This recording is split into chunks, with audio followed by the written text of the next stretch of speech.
the views of Soviet intellectuals, especially economists. Finally, it turned toward advocating capitalism. This is the final disintegration of the Soviet Union, an important factor in embarking on the path of capitalism. 1986. After Gorbachev came to power, just come up with a new policy. It is the previous public discussion and personal opinions. Those limitations expressed. Now unsuccessful. Say whatever you want. Give you this freedom. This is also the first step in Gorbachev's reform. Gorbachev's logic is, if everyone is indifferent to reform, then how could the reform succeed? Good now. Can this awaken everyone at once? Inspire everyone to take practical actions to support reform? This wasn't let go. This relaxation of the entire Soviet political circle was shocked. Writer, artist, reporter, scientists, and scholars cheered.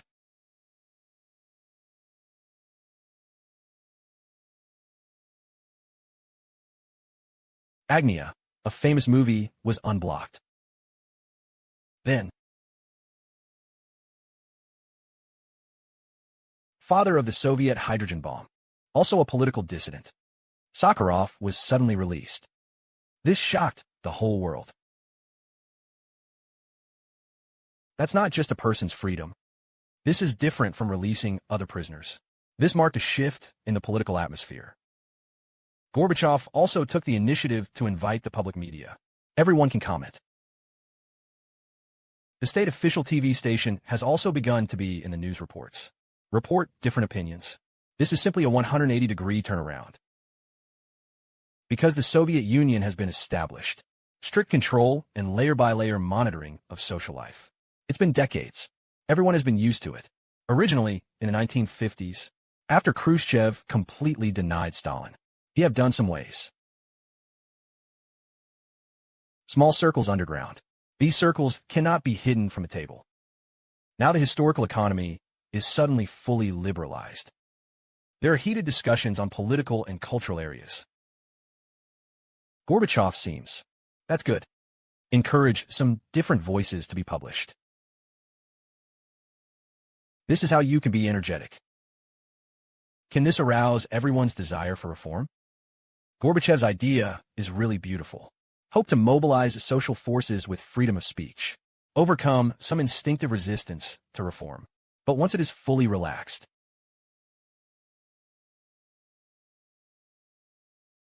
so all kinds of sounds appeared. Some say they are against reform. Even publicly said that there was no serious problem in Soviet society. No need to change. It's pretty good now. Someone appealed. Go back to Stalin's era. Stalin is so powerful. You see, he defeated Hitler. Unlike the later battle against the U.S. imperial court, it has not won it for decades. Some people even retreat further. Say the Tsar is okay. How great it is to go back to the Tsar period. And there are many people who start to make old accounts for you. Comment on Stalin. Conservative. Oppose. All the positions of the revolution happened suddenly. This guy was careful at first. It's like your leader finished speaking. Let you say a few words. You can't tell the truth. You can only praise the leader. It's really okay to just say. So all kinds of sounds become more and more explicit. In this free expression movement, the mass media, which has just been free, has played a crucial role. Various newspapers and magazines. The different viewpoints of TV are flying all over the sky. That ordinary people are now confused. The authoritative media they trusted the most suddenly got attacked. We don't know where some messy newspapers and magazines came from. They can actually publicly vilify the Soviet Union. No one cares about it anymore. Many media criticize the Soviet society and economic system. Many voices are increasingly capitalism in the Western way. The government doesn't care about these things. Let the situation develop. Then why do these Soviet media feel like they have taken drugs? Suddenly they were excited. I made such a big change. This is because Soviet intellectuals in their ideology. In fact, there have been huge changes. But many intellectuals have long been unsteady in believing in the official ideology. All Marxism-Leninism, but no true belief. Some people even talk about Marxism-Leninism for a long time. Learning Marxism-Leninism is a tool to make a living. Before, these intellectuals publish things. I'll have to consider your own works. Is it consistent with the correctness of ideology? Is it politically inconsistent? Don't say you're throwing away your job. Can't do it well. We'll be arrested and jailed. Then suddenly, they were all liberated. Completely free expression. What about these intellectuals? They must like the Western concept of personal freedom of speech. All require changes to the current system. Guaranteed that freedom will continue. Keep going unobstructed. They think it was before. It is the officials who have little knowledge of the profession that are suppressing them. Have those officials studied economics? Do you understand the theory? Why keep suppressing them? Now they can finally let go of their hands and feet. Criticize the bureaucracy. From 1989 to 1990, the atmosphere was very lively. Then the question comes, why are there so many Soviet intellectuals? Instead, I will believe in Western capitalism. It is said that the party and the country have spent a lot of money to give them stable positions. A good salary. Why are intellectuals still embarrassed to sting outside? But this problem is here. Many Soviet intellectuals, in their opinion, they don't think that the country has created many good conditions for them. What they want to compare is Western intellectuals. They see Western intellectuals.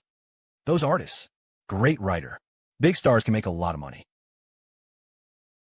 This was something the Soviet Union dared not think about at that time.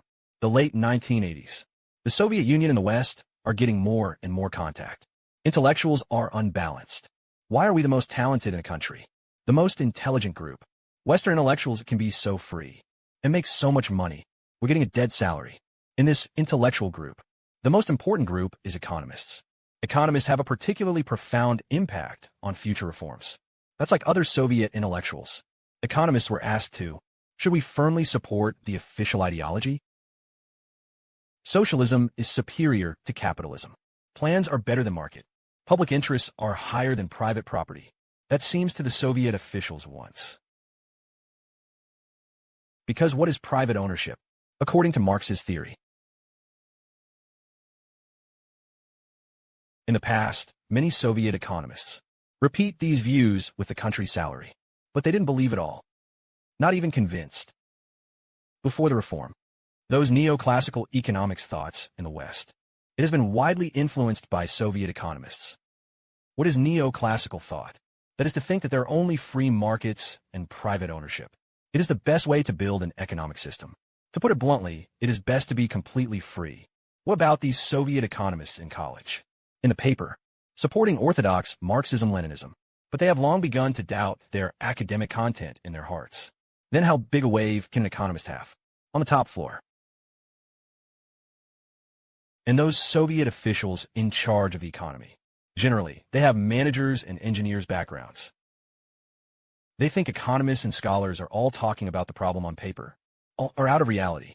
But as freedom of speech becomes more and more relaxed, economists are constantly selling them those free viewpoints. It seems that the opinions of scholars are also attached to even the last few years of reform. They are also asked to develop new plans for economic reform. That's it. Those views of economists are already very important because it was adopted by the top leaders. Although there are a few intellectuals, there are still exceptions. But in the later stage of reform, most economists, they have all become advocates of free markets and private ownership. Many of them, although I'm embarrassed to use the word capitalism, but they all advocate replacing plans with free markets. Replace state workers' ownership with private ownership. That's actually advocating Western-style capitalism. These Soviet economists.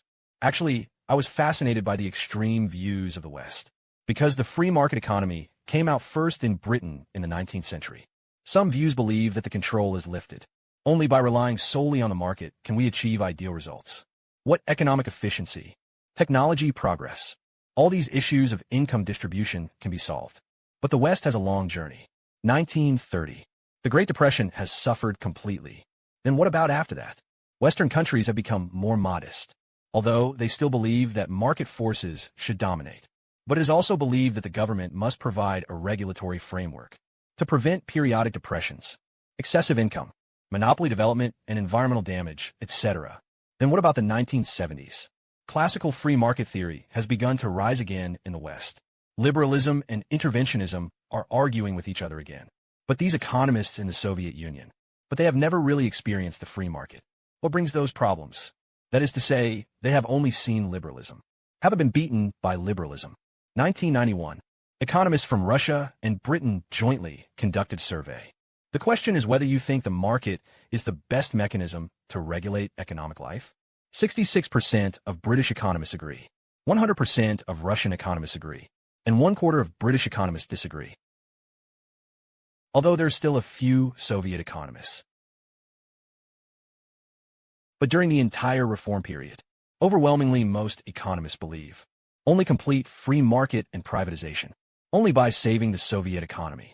So the view of a large number of Soviet economists turned to support capitalism. It is the Soviet Union that ended the capitalist faction, an important factor in ultimate political victory. By 1990, the new policy had been implemented for 5 years. Intellectuals have fully intensified their voices. It's all over the media and electronic media. Because the Soviet media is very concentrated, mainly concentrated in Moscow. These views can be spread to every corner of the country. These are the TV broadcasts and newspapers from Moscow. Magazine bombing, constant brainwashing. It has led to intellectuals and a lot of workers across the country. Everyone starts to think that American lifestyle is pretty good. Of course, these voices of intellectuals spread, not the whole thing, because those who hold the real power of the Soviet system, those privileges, a timely blow to liberalism. But these people don't. As for why these real power holders, they also think that the market economy is so good. It's so delicious. This is exactly what we understand. A key to the final end of the Soviet system.